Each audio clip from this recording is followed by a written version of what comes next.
man kan se, det er bare, at det løber, den peger direkte ned mod resten, men den fylder bare det her hul op, der er her. Og fortsætter ned der nu. Fortsætter ned baglands, bagud, ned under her. Så man kan se, alt det her, det skal fyldes op, inden den overhovedet når resten. Så der er vand over det hele, undtagen her, hvor resten er, eller hvor nedløbet er. Nu kom det.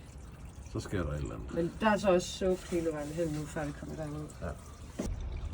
Og heller Ja, ikke. som man kan se på videoen her, så løber vandet jo rigtig fint. Det kommer ikke ud over kanterne.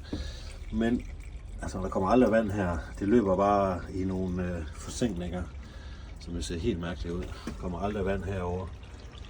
Men det løber ned i resten. Hvis kigger man over ved indgangen herovre, så ligger det nogenlunde, ja, der er vandspejl under bjælkerne, eller under brædderne, men det løber ikke umiddelbart op til døren. Hvis man kigger ind ved naboen herinde, så kan man nok ikke fornemme det, men man kan i hvert fald se, at der er vand nedenunder her, og hvis man går med herom, så kan man se nede mellem brædderne hernede, inde ved naboen, at der løber vandet også ind. Men umiddelbart ikke op til kanterne, men vi kan i hvert fald se, at det tagpap og den hældning, der er herinde, det er jo fuldstændig vanvittigt lavet.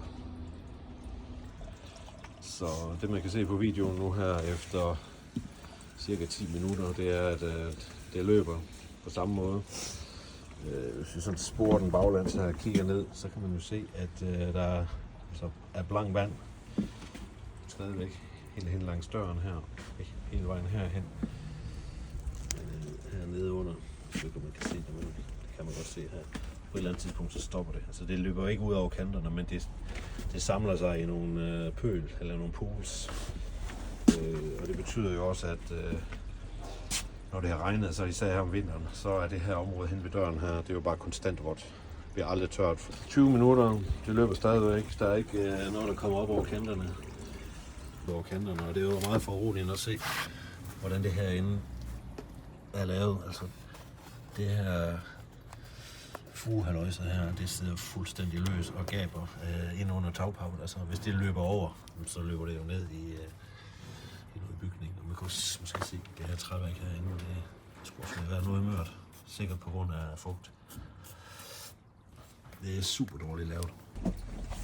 Yes, vi er nu oppe på en halv time, så vi afslutter forsøget, og det ser ud som om det trækker fint, og det er bare lige sådan, så kan man se, hvilken kraft vand det har løbet.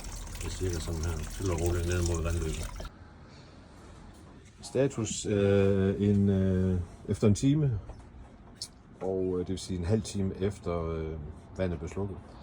Der kan se, at vandet det er sunket, men der stadigvæk er store vandpytter. Vandet herovre ved indgangen er tydeligt faldet, men stadigvæk står det jo under vand her efter en halv time. Hvis man kigger op i den anden ende her, så vil man også kunne se, hvis vi lige får kameraet rigtigt, at der simpelthen er kæmpe vandpyt hernede under, og det er efter en halv time. Og det ligger sådan her i dagvis.